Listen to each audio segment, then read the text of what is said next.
Childhood emotional abuse doesn't directly ruin your relationships, your sense of belonging does. Here's what most people get wrong. They assume childhood emotional abuse directly tanks your romantic life.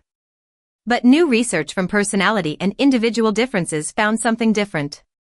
The real culprit isn't the abuse itself, it's what the abuse does to your sense of belonging. Think of it like this: a kid told repeatedly they're too much, not good enough, or fundamentally unlovable doesn't just carry anger into adulthood. They carry a deep belief that they don't belong anywhere. And that belief becomes the invisible saboteur in every relationship they touch. The mechanism matters because it changes how you fix the problem. Here's what happens in the brain of a child facing emotional abuse.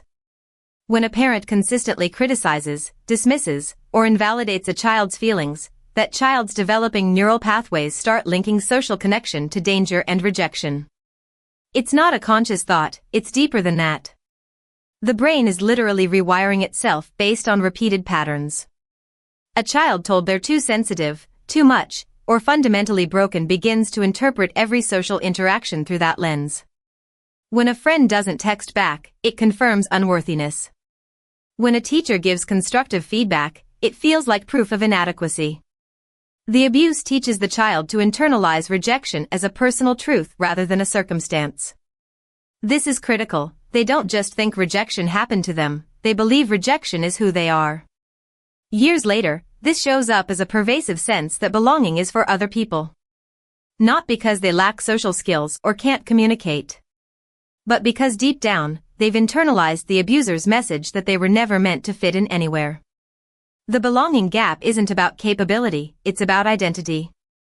A trauma survivor might be charming, intelligent, and emotionally aware, yet still carry this invisible belief: I don't truly belong here. That belief becomes the filter through which every relationship gets processed. Here's where it gets dark. People with a fractured sense of belonging aren't bad at loving, they're actually exceptional at it.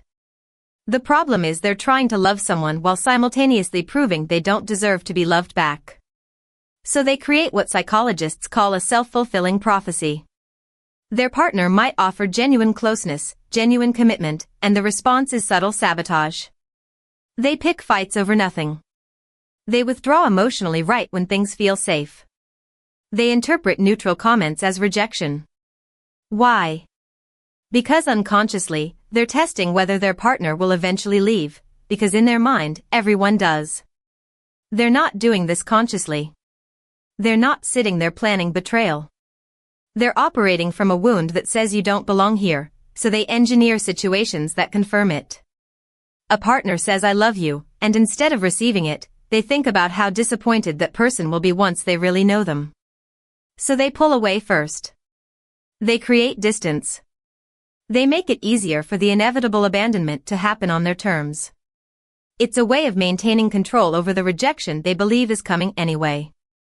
The relationship doesn't fail because love wasn't there. It fails because one person was fighting to prove they were unworthy of the other person's love, and eventually, that fight wins. Here's what most people get wrong about recovery. They think they need to fix their communication skills or learn better conflict resolution. But that's treating the symptom, not the disease. The real work is rebuilding your sense of belonging from the ground up. This means deliberately collecting evidence that contradicts the core lie your abuse taught you. That you're unworthy of connection. It's not about grand gestures or therapy breakthroughs. It's incremental. When someone shows up for you, you notice it. When a friend remembers something you said weeks ago, you register it. When a partner chooses you again and again, you let that data accumulate instead of dismissing it as luck or mistake. Over time, this consistent evidence rewires your baseline belief about yourself. You're not trying to become a better partner first. You're becoming someone who actually believes they deserve one. And once that shift happens, once your nervous system genuinely recognizes that belonging is your birthright, not your exception, healthy relationships stop feeling like a foreign language. They become your natural state. The relationships themselves don't change. Your sense of deserving them does. So here's what changes everything. You now understand the real problem isn't your dating skills or your ability to love, it's the wound telling you that you don't deserve to be chosen. Start today. Identify one moment from your childhood where you learned you didn't belong. Then, deliberately do one thing that proves the opposite is true. Choose yourself first. That's how you rebuild belonging from the ground up.